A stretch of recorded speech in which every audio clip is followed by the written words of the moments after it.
Hey everybody, it's Skylair Jade and welcome back to the channel of Cringing Crafts. In today's video, we're going to be talking about how you can start your own online business, online handmade business. We're talking crochet, polymer clay, any earrings, anything handmade, and why it's not too late to start here in 2022. I'm wearing my own little crochet bucket hat today. I actually think it's quite cute. I really like this style. I have another one here, video coming soon. It's a black and pink edition. I'm actually going to add bunny ears to this one, I think. They will be available on my Etsy shop, the option to have ears and not have ears, like bunny or bear ears or whatever. I'm going to be making some cow ones too here soon because I saw those and I think they're really cute. Shop if you want to check it out, link in bio. Or not link in bio, link in description box below. I've been on Instagram too long. I've got my notes here in my little planner. This is a beautiful planner, by the way, for those of you that need stability in your life like me. It's like a really cute lilac-y thing. Today we're going to be talking on how to start a successful online business, and not just, e-commerce or anything like that, not drop shipping. So how does one start the successful online business in the world of 2022 where everyone's trying to do it? You see it all over TikTok. I feel like starting your own business has become a huge trend now, but not everyone has the guts to do it. Starting your own online business is a huge risk and it takes a lot of time and dedication, because not only do you have to promote on social media platforms, you have to build your stuff from scratch. It just takes a lot of time and you have to take your own product photos, all that stuff. Okay, the first step in starting your first online business is, what is your idea? What do you want to do? For example, on my Etsy shop, I do crochet. Crochet is what I love to do. It's just something I really like to do.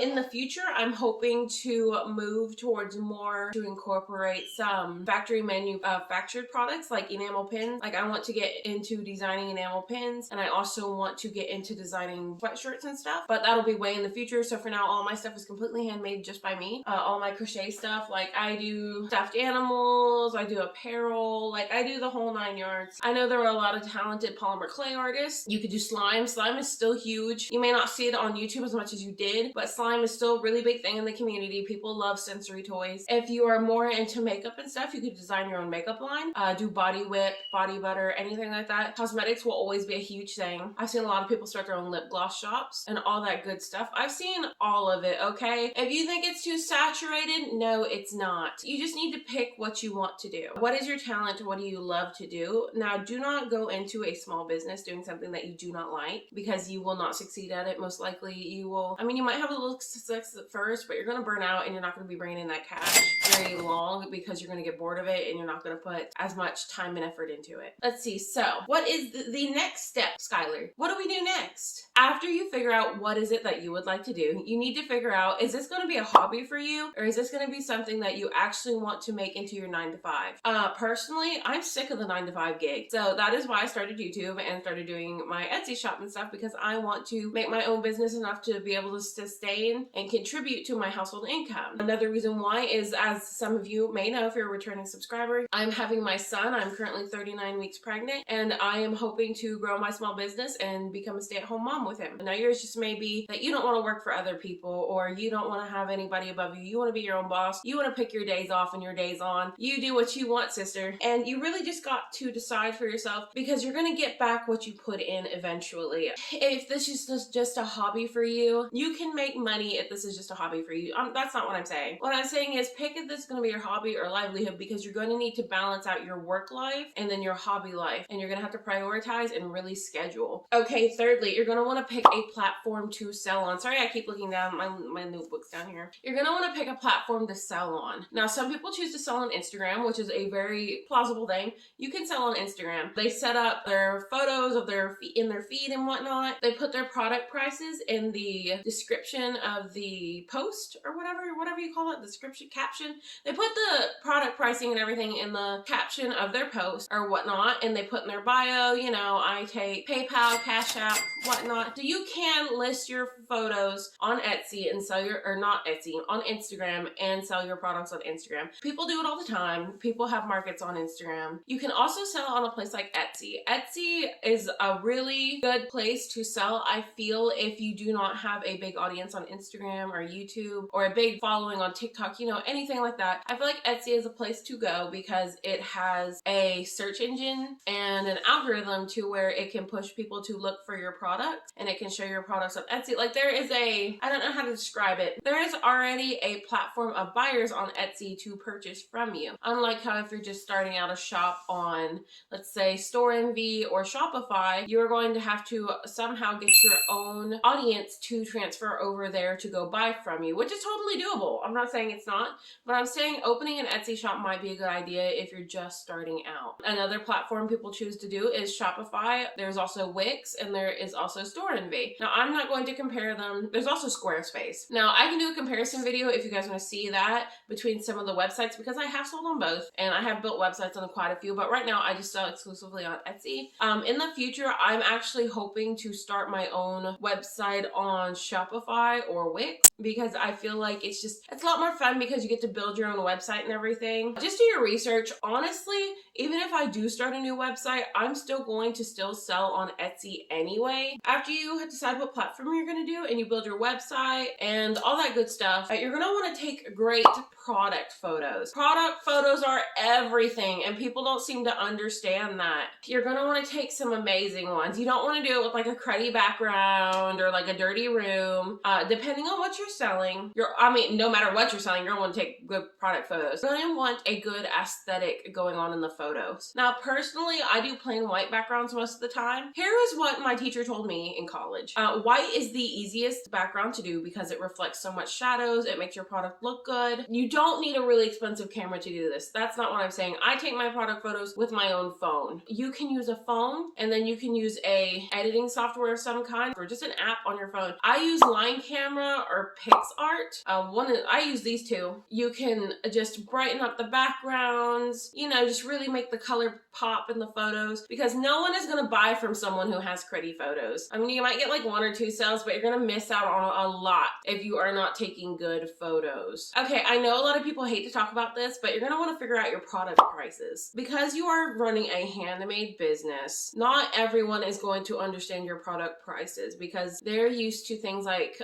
sweatshop prices and, fast fashion, where you could go to Walmart and get a shirt for $7 and whatnot, because these things are made in a factory or they are made in sweatshops overseas, and they don't cost very much to make because, sweatshop prices. How I figure out my prices is I time myself whenever I make a product. One of these hats take about maybe 2 to 3 hours to make. I charge myself the wage I want to charge myself, and then I also add on $3 or $4 for materials. The product I'm making, say a baby blanket, takes up a whole thing of yarn, or it takes up like a whole skein or whatever, then obviously I'm going to charge more for materials. Oh, my thingy died. Why did my ring light die? My dogs ran it over the other day, and I think it screwed it up a little bit. So you're going to want to think about the time that you put into it, the materials you have put into it, and then you're also going to want to think about the shipping price. But that is how you're going to want to figure out your product prices. Now, a lot of people do it differently, but you're also, depending on your platform, do not forget that Etsy does take a cut. And do not forget about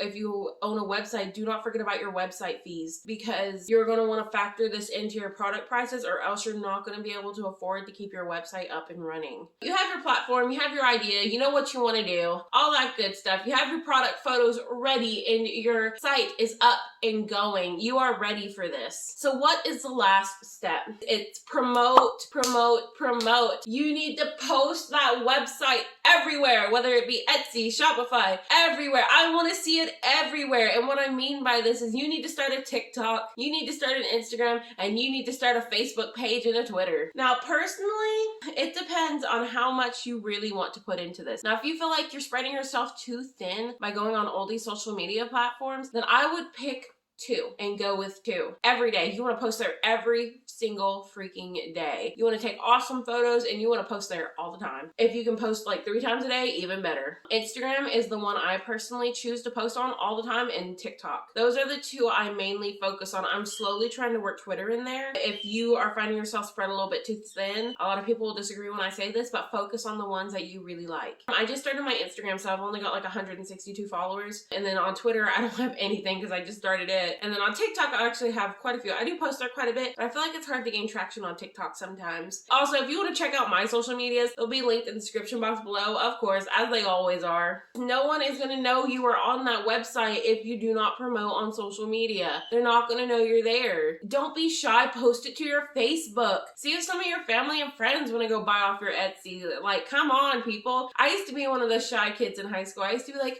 oh, I don't want anyone to know about my YouTube channel. Oh, I don't want anyone to know about my shop. It's embarrassing. Now that I've graduated high school, I post that stuff everywhere. You're not going to remember most of these kids after high school. You're really not. I'm from a small town. I see these kids all the time still, and I don't even say hi to them because you know what? They were high school colleagues. You don't even talk to these kids after high school anymore most of the time. You might talk to like 1 or 2 people, but there's like over 300 people, and you probably have most of them on your Snapchat. And when it comes down to social medias of for your shop, make new ones. I would not personally use your private Instagram that you have been posting to since like 2012, and you got your baby nephew and all this and stuff anywhere. No, start a different Instagram.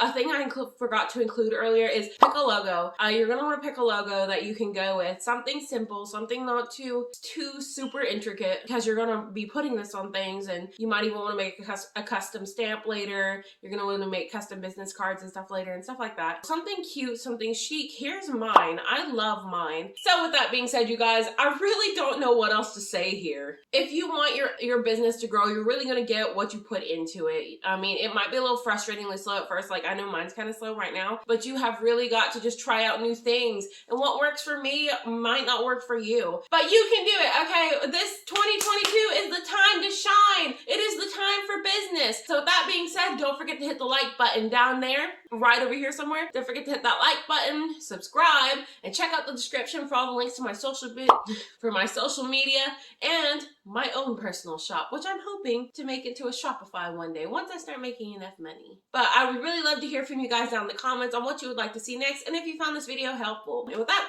I'll see you guys next week. Bye!